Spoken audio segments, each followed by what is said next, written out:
मंडळी नमस्कार.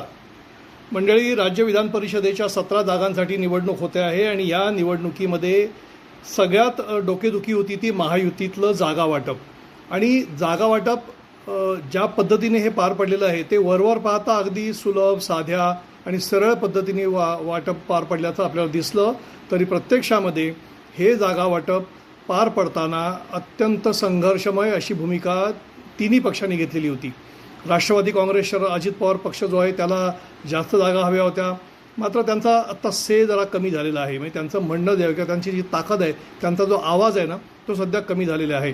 अजितदादा असणं आणि अजितदादा नसणं यातला जो फरक आहे ना, तो या पक्षाला स्पष्टपणे जाणवतो आहे. आत्ताच्या घडीला सुनेत्रा पवार राजकारणामध्ये पण नवीन आहेत आणि त्यांना अजून तितकी कमांड मिळवायची आहे. म्हणजे ती पकड जी म्हणतो ना आपण, राजकारणावरची पकड म्हणा, सत्तेची पकड म्हणा, पक्षावरची पकड म्हणा, ही अजून मिळवायची आहे. त्यांनी ती सुरुवात केलेली आहे, मात्र त्यांना अजून तितकंसं यश मिळताना दिसत नाही आणि ते मिळणं इतक्या लवकर अपेक्षित देखील नाही आहे. तर राजकारणामध्ये अनेक वर्ष जावी लागतात, तेव्हा कुठे या सगळ्या गोष्टी आपल्या कह्यामध्ये येतात, काबूमध्ये येतात किंवा पकडीमध्ये येतात. अर्थात आता एकनाथ शिंदेंबद्दल म्हणाल तुम्ही, तर एकनाथ शिंदे आता पक्षाचे प्रमुख आहेत आणि त्यामुळे एकनाथ शिंदेंना कुठल्याही परिस्थितीमध्ये पक्षवाढीसाठी विषय ताणून धरणं स्वाभाविक होतं किंवा त्यांनी ते ताणून धरणं अपेक्षितच होतं. त्याप्रमाणे ते ताणून धरण्याचा प्रयत्न त्यांनी केला. त्यांनी 6 जागा मागितल्या होत्या. 17 पैकी 6 जागा एकनाथ शिंदेंनी मागितल्या होत्या, तर 3 जागा अजित पवार यांच्या राष्ट्रवादी काँग्रेसनी मागितलेल्या होत्या. मात्र भाजपा ते देणं कुठच्याही परिस्थितीमध्ये शक्य नव्हतं, कारण परिस्थिती अशी होती की सध्या ज्या स्थानिक स्वराज्य संस्थांच्या निवडणुका झालेल्या आहेत यामध्ये भाजपाला अत्यंत मोठं असं यश मिळालेलं आहे. ठाण्याची जागा त्यांनी एकनाथ शिंदे यांच्या शिवसेना पक्षाला सोडलेली जरी असली तरीसुद्धा तिथे त्यांचं मोठं प्राबल्य आहे भाजपाचं. ती नाईलाजानं सोडलेली जागा आहे.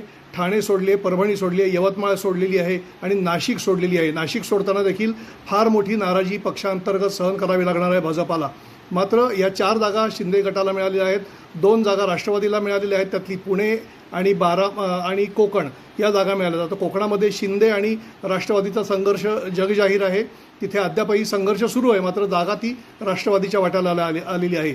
आता 11 जागा भाजपाच्या वाट्याला आल्या आहेत. त्यातल्या 4 जागा बाहेरून आलेल्या, म्हणजे पक्षाच्या बाहेरून आलेल्या लोकांना भाजपाने दिलेल्या आहेत आणि उर्वरित जागा ज्या आहेत त्या भाजपाच्या मूळ पदाधिकारी किंवा मूळ जे लोक आहेत त्यांना दिलेले आहेत, संघाशी संबंधित असलेल्या लोकांना दिले आहेत. त्यातले एक जे आहेत ते व्याही आहेत. कोणाचे? सुप्रिया सुळे यांचे. त्यांचं नाव आहे अरुण लाखानी आणि अरुण लाखानी हे भाजपाचे पदाधिकारी आहेत, संघाशी संबंधित आहेत. मात्र ते आता सुप्रिया सुळे यांचे व्याही होत आहेत, त्यामुळे ती जागा देखील चर्चेमध्ये आलेली आहे. अर्थात हे सगळं होत असताना भाजपाने संपूर्ण बॅलन्स साधण्यात